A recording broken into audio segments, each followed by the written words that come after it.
What's up, folks? Back with another reaction, and I'd like to start this reaction by giving a big shout out to friend of the channel Seb from Germany, Berlin, I believe. Just a super cool person, likes a lot of the groups that I've come to explore and love a great deal. Yeah, just friendly, positive, informative, offers good opinions, like good insight on the different songs. So he recently made an archive available to me of a number of albums I don't yet have. So, joining Han Solo and Philip and Izzy and a couple other people who've made tunes available to me. So, once again, shout out to Seb, champion of the channel. And he has made some Pet Shop Boys material available, which I'm very excited to go through. Now, this is essentially my first Pet Shop Boys reaction, so just briefly, for anyone finding the channel anew, and I've said this a few times because I've been reacting to a lot of groups for the first time recently, so I apologize for those of you who've already been here. But yeah, I'm a music collector. I'm 41 years old. I've been buying music since, the mid-'80s when I first was old enough to, care enough to, buy cassette tapes in the music store and so on. I liked synth pop for a long time. Depeche Mode is a group I've listened to for most of my life, but a number of groups that I remembered hearing in the 80s to a limited extent, like Erasure and Duran Duran and Yazoo and so on, I've recently engaged with and done a proper deep dive on. So yeah, I've been going through a lot of synth pop groups. I react to physical media on the channel, which is to say I do things a bit differently than most reactors. I know most reactors react to YouTube videos. That's all good. I got nothing against it. And indeed, at some point, I'd like to add that to my sort of reacting arsenal, if you will. But for the time being, I do a sort of more DIY, kind of intimate, just old school, hey, let's listen to this album sort of approach. And yeah, bottom line, I'm a music lover of all different styles and genres. So yeah, I react to physical media, although again, I've begun now in the last couple months to react to some albums that I don't yet have, though my plan in most cases is to actually get the copy, a physical copy at some point. So shout out to Seb, as I said, we're up to an album, or not up to, we're going to start with their first album. It's called Please. It's 1986, though my understanding is they actually formed a few years earlier. I think it was 1981 is what I read. I have the Discogs page out, so let me just make sure I have that right. Yeah, 1981 in London, consisting of Neil Tennant and Chris Lowe, who does the keyboards, occasional vocals, and then Neil Tennant does the main vocals, keyboards, and occasional guitar. Apparently, according to the Guinness Book of World Records, they're like the most successful duo in UK music history, which I'm intrigued by, although obviously that's specifically related to groups that are two people.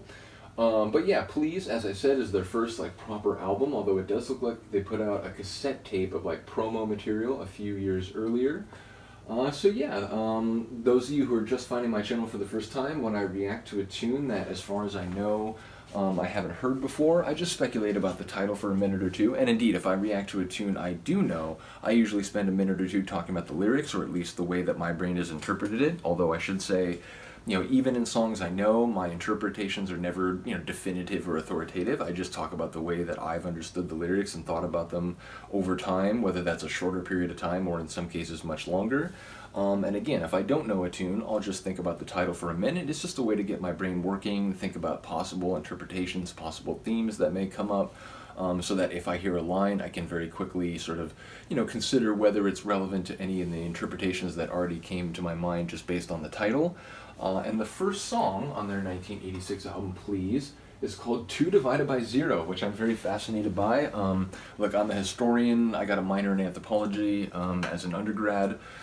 So, mathematics is not so much my world, and, there are historians who are called quantitative historians, though I'm not really of that sort of approach. Again, my sort of approach to historical research and writing is in many ways built in relation to my anthropological studies and understanding. So, yeah, I'm not a huge math guy, but I do respect mathematics, or maths as they are called across the pond.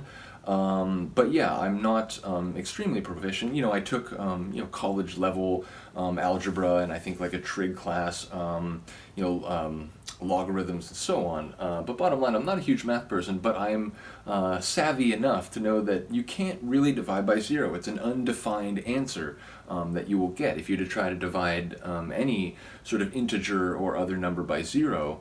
So in that context, it suggests an unspecified and undefined concept or subject or result or outcome. So perhaps, it could be sort of a metaphor or a thematic expression of the idea that results hang in the balance still.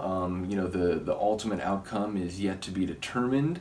It could, I suppose, two could suggest, two people. Often, there's a lot of songs out in the world, not just in synth pop from the 80s, but maybe particularly that genre, which is, a huge umbrella genre with all sorts of different substyles and so on. But a lot of 80s synth pop tunes do get at intimate relations between people, whether that is in a proper physical sexual context or just emotional and psychological, or dating where maybe you haven't had that physical connection yet but you're sort of infatuated. So it wouldn't be entirely unreasonable if 2 divided by 0 related to the connections between 2 people. And again, if you multiply by 0, it's clear. The answer is 0. If you multiply anything times 0, you're going to get 7 times 0. Well, that's still 0. But again, dividing by 0, there's no defined answer. So there's an ambiguity or a suggested unresolved nature. At least that's what the title suggests to me. So again, this is just a speculative exercise that I use to get my brain working. But let's get to it. This is Pet Shop Boys from their debut album, 1986. The album is called Please, and the tune is 2 divided by 0.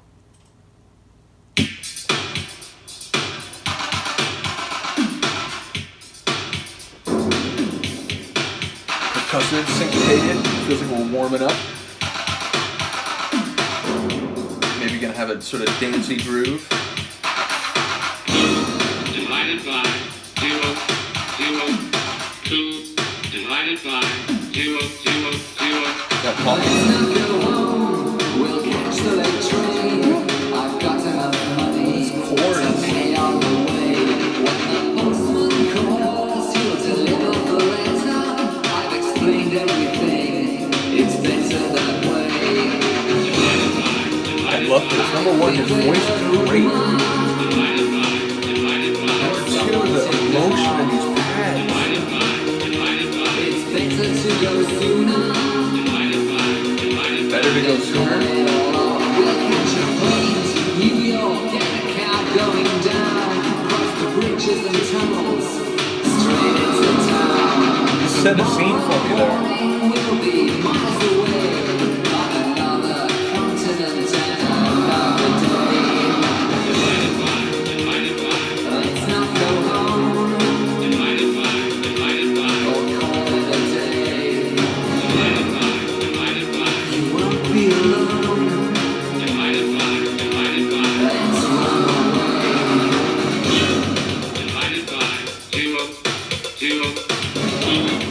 Yeah, real dance floor vibe in this part. Ooh, the bass.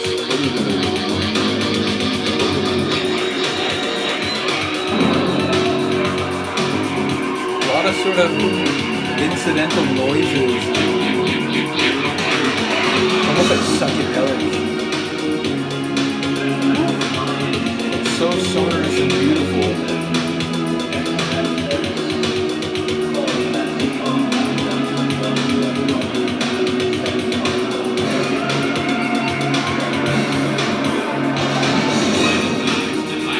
Someone spread a rumor. And this is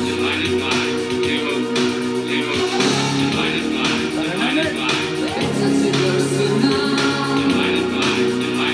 Let's run away. So why hang around for the deed to be done? You can give it all up for a place in the sun. When the postman calls, we'll be miles away. I love his voice. To New York and another day. I think they heard a rumor. Or someone take them off. Better to go sooner. Than call it all off. Someone spread a rumor. And someone has to pay. It's not a rumor and someone has to Let's pay. not go home. Let's run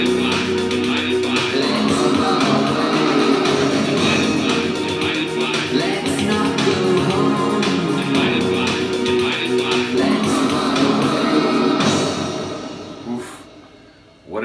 starter. What a track for your opening album, to start the album with. Basically, as I die, excuse me. Yeah, I loved his voice.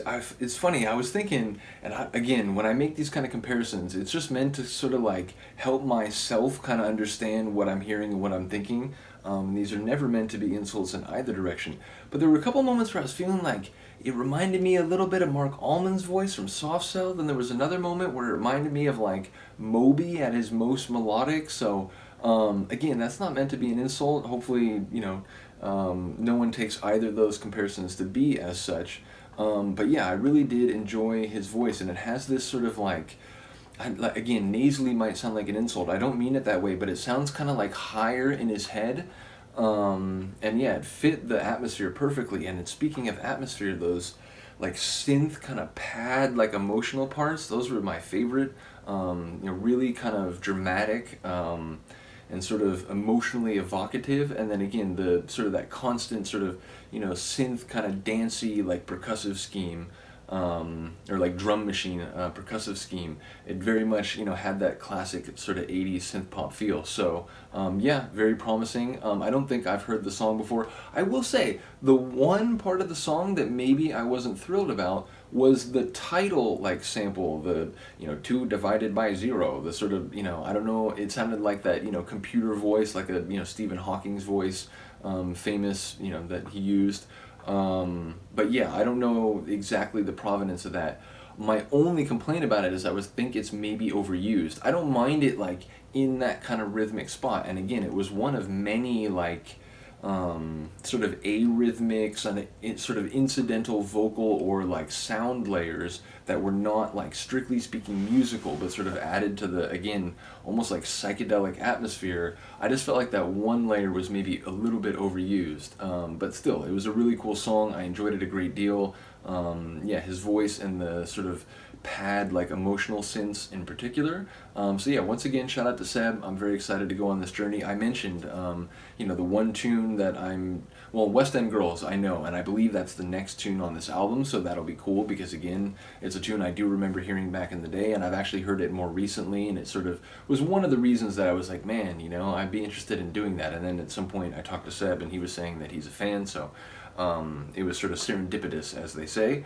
But yeah, I was telling him that Single Bilingual, is one of the tunes that I know and am very fond of, and he said, that's a little bit down the line, so there's a lot of exploring through their material to do before we get to that point. But I am going to look forward to that tune eventually. But yeah, bottom line, let me know what you think of this one. I will see you next time. Peace.